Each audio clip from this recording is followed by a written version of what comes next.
Hey, Coach, you got us okay on this end? Hey Ben, how you doing? You got me? Yep, we got you. Hey, everyone, Coach is going to say a few words, and then we'll dive into questions. Okay. First of all, I'll just start off by saying I thought that this OTA that we had today was a good one. I thought there was a lot of energy. We've been talking a lot about finishing and pursuit on defense, finishing on offense, and I thought you saw that today. So that's a credit to the players. We had a good sunny day, and I thought we got a lot accomplished today. So it was good to see you guys out there.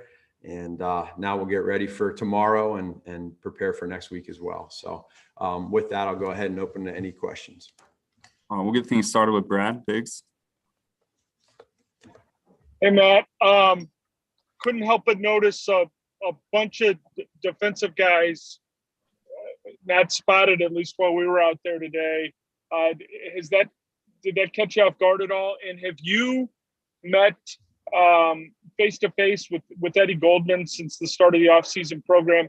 And if I could ask one final question, was that Daz Newsome who looked like he was in a sling, or someone was in a sling? I don't know if it was Daz or not. Yeah. So three parts to that. So your first part, Brad, obviously I think everybody on this call, and including myself, is aware that this is voluntary.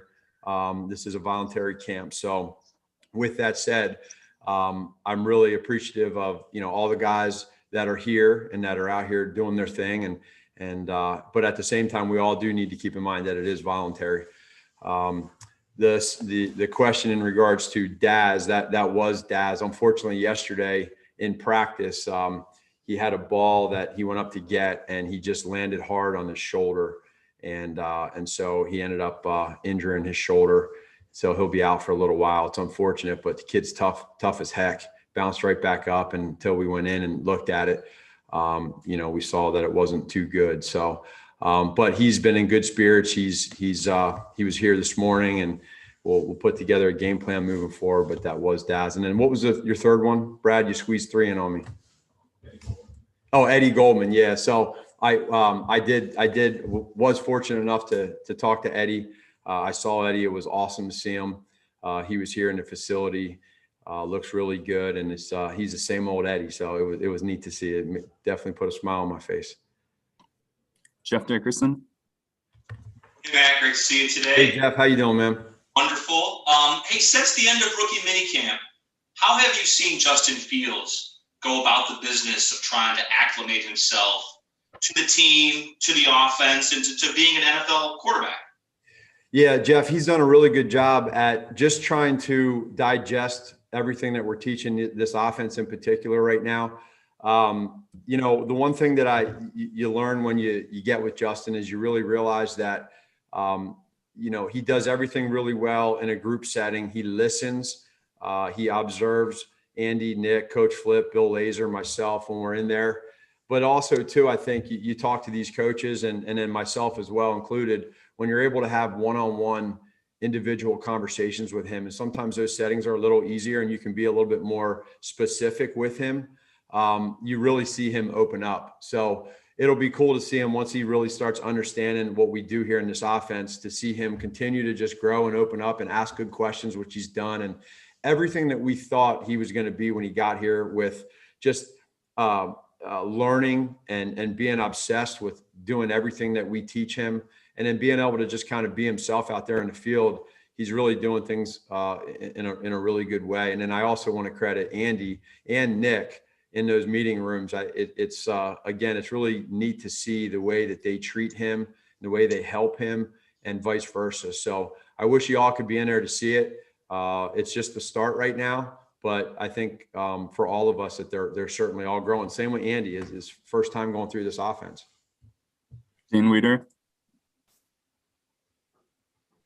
Matt, in regards to Andy, in terms of the stuff that he can get done on the field in the month of June, what do you hope that he can accomplish here in this stretch that gives him a little bit more comfort when you guys finally return for training camp? Yeah, so for Andy, I would say the biggest thing is being able to learn who his teammates are and understand they're all a little bit different, what their strengths and weaknesses are. Learn who his coaches are with us. He obviously has a great relationship with Bill Lazor. And for us to be able to see, okay, what does Andy do well? we're starting to see that already now that we're out on the grass. You can see this kid, when I say kid, Andy, he is doing a great job of making anticipatory throws, throwing the ball early. If there's one thing that these wide receivers are going to come out of this OTAs from, and obviously from training camp too, they're going to see that when that ball is supposed to be there, that ball is going to be there. So they better get ready to put their hands up to catch it. You better be at the right spot, the right depth, and be doing your route adjustments accordingly. And I think it really is impressive with how much he's digested this playbook already, and now he's doing it with these players. So every rep we get for those guys is just valuable. Pat Finley. Hey, Matt, you mentioned Nick in meetings. Follow up to Brad's question about the defensive guys here. Oh, Go Matt, ahead, Pat. Matt, you mentioned Nick in meetings. We didn't see him out there on the grass. I'm curious if you could offer any clarity on that, especially, you guys talked all last year about how, he may have gotten off to a slow start because there was no off-season program, and now he had a voluntary one, and we didn't see him there. Yeah, no, with Nick's been here every day. He's been here the whole time. He has a personal deal that he's working with right now. So his is, it's all voluntary, but just so everyone is aware, he's been here every day. He's just dealing with some personal things right now, and he wasn't here. What is your vision for him this season? Yeah, well, for all of us to understand that for each one of those guys to be the best that they can be. And I think I've talked to all three of them. And as we go into these practices, as we go into training camps, knowing how valuable it is for Justin to get his reps, and then Andy, obviously, to get his reps too. Nick and I have talked, and he understands that going into this, that Justin's going to get the 2 reps and that Nick's going to get the 3 reps. And Nick is a true pro and understands it. Is still very competitive, and that's why I say, like, in all these meetings, it's just really special to see how they're trying to help Justin out and teach him how to play quarterback and how to watch film and study this offense, but also Justin helping them too with what he sees. So it's been really good. Adam Johns. Hey, Matt, when you're missing that many defensive players, again, I know we talked about it a little bit ago, how did that maybe adjust Sean's plans a little bit in terms of what he's looking for, in terms of enhancing different competitions, maybe specifically a defensive back with Bill Dorr and Shelley? And then the second part of that, again, with all those guys missing, how much do you guys lean on Roquan Smith to be that leader, to be vocal, to be a lot of things with all those guys gone? Yeah, I would just say, I'll start off with Roquan. The way that he has grown into the player and person, to me, is just, it's super special. They don't make many players like Roquan Smith. I'll just tell you that right now. They just don't. And we are so lucky to have him as one of the main leaders of this defense. And for him to come in here and just kind of every day just do his thing and just run around and fly around and help teach these younger guys, that's really, really neat. And so we appreciate that, and he knows that. And for Sean, for Coach Desai, for him, we can only control what we can control with who's here because it being voluntary. So the guys that are here, what an awesome opportunity for them to be able to come in here and get great, valuable reps. Last year, as you all know, we're sitting in just like we're doing right now, and we're teaching football over Zoom. And I love Zoom, but I'm done with Zoom. So for everybody to be out here and just getting individual drills and working on the grass and building relationships, like being able to be face-to-face, take these masks off eventually and talk to each other and build relationships. That's what we're doing right now. For a first-year coordinator like Sean that's known a lot of these guys, he doesn't know them or they don't know him as the defensive coordinator. So we have a plan of how we make sure that with the numbers that we have, that we're not beating them down, that we take good care of them, that we're smart with their health, but yet they're also learning. And Sean and this defensive coaching staff have hit the ground running. I love the way they act with each other, with the players. And I just think you see it and feel it even with the young guys that we have out there. But what a great opportunity for those that are here. Mark Potash. Hey, Matt. these are voluntary practices, but frankly, they've been voluntary for years, and you've had 99.9% attendance. So just curious how problematic that is for you to not have your virtually entire defense, because I know you don't want to antagonize your starters, but on the other hand, I imagine there's disappointment that they're not getting the practice that they need with a new coordinator. And also, what's the impact in general? If they're going to miss these next 2 weeks, what's the impact on your defense to not have virtually your starting defense at these OTAs? I would say a few things. They have been voluntary, like you said, every year. And I think we could probably all agree that this year, for a lot of different reasons, is a little different, not just with Chicago Bears, but with a lot of teams across the league. I think there's a lot of different levels of where teams are at right now for different reasons. That said, I also want to make it loud and clear that, the on the field stuff that you're seeing is one part of it. And then in the classroom is the other part. And we have, all of those guys that you're not seeing here physically, they're all here in meetings, and they're meeting and they're a part of everything. And they have phenomenal attitudes. It's those relationships that are being built over Zoom right now are still going strong. And I appreciate that from those guys, because again, even that part is voluntary, but those guys, they're a part of all these meetings, and they're getting everything that Sean and these coaches are teaching. They just are not out here for the physical part. Thank you. Yep. Stacey Dales. Hey, Coach Nagy, great to see you. Good to see My you. question, what are your thoughts on starting a rookie tackle in the National Football League, specifically with Tevin? What do you need to see from this offensive line? Because it does look different. And then I'm just curious about the different leadership that you've seen from both already with Andy and Justin, and how they're juxtaposing each other, because they're obviously different players. Yeah, they are. So the offensive line does look a little different in certain areas.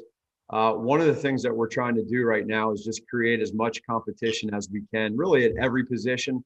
I think you all see it, and you saw it too with some of the draft picks this year that we had. But having that competition is just going to help make us better. And when you bring a guy in like Elijah Wilkinson, and obviously bringing back a Fetty, and you have the rookies that we brought in, and you have Alex Bars, and so I mean the list goes on and on. What Juan is doing right now is making sure that all these guys understand we're doing it for one cause, and that's to be the best O-line, right? Not the best O-line men, but the best group together as one. And just to give you a little story, I have to share this with you. I think I haven't seen this a whole lot, but a few days ago I was in my office and I was looking out before practice, before the walkthrough, and I looked out onto the practice field, and as guys are walking across from one field to the next, about a half a mile or whatever, a half a mile away, I see about 16 linemen standing out right outside of my window, and they're not moving. I'm like, what are these guys doing?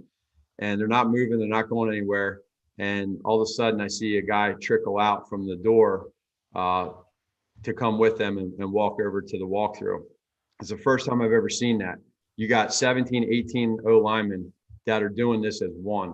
They're not leaving their guy behind. They all go over and they do everything together. And so when they're in the weight room lifting together, when they're walking over to practice, when it's post-practice, I've never seen that ever. And that to me is special. I think it starts with what Juan and Donnie are doing.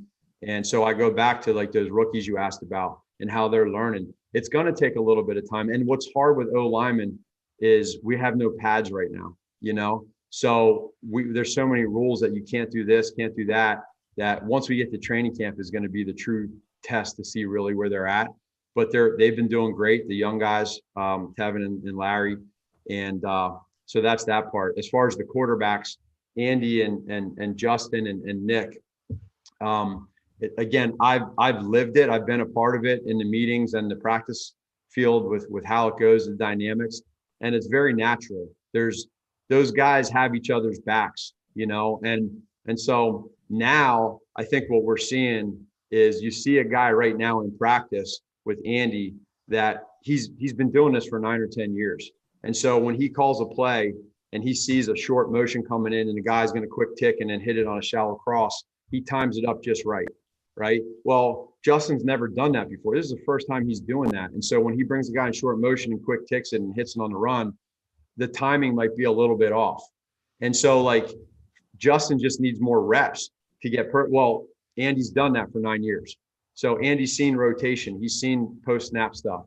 And I think that, like, football-wise, they're growing at really good paces right now, but they're also helping each other out, which is going to make us better. And now we're just trying to teach this offense to all the rest of the guys as well. Thank All right, you. we got time for 2 more quick ones. We'll go Jason Leisure, and we'll close out with Joe Lewis. Jason? Hey, Matt, 2 quick questions for you. One, just to clarify, did Foles practice yesterday?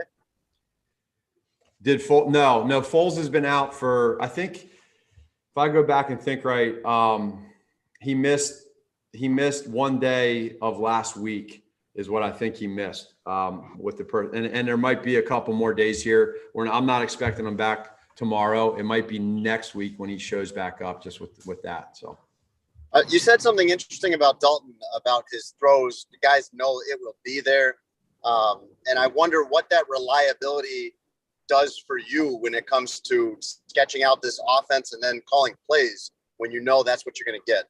Yeah, no, it's real. I think so. It goes back to the comment of when a quarterback plays this game and he already knows what the defense is doing, he can play faster than others. And Andy has a ton of experience in this game. And I hope we all understand what that means. And for a vet versus a young guy.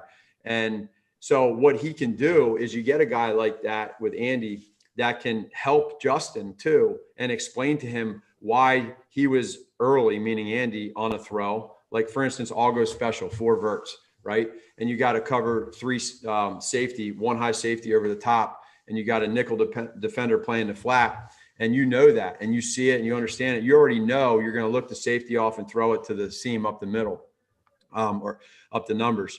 He knows that. Well, you know, he's throwing that early. And if those guys don't get to that spot and cover 3 and they're not looking for the football, they're going to get hit in the head.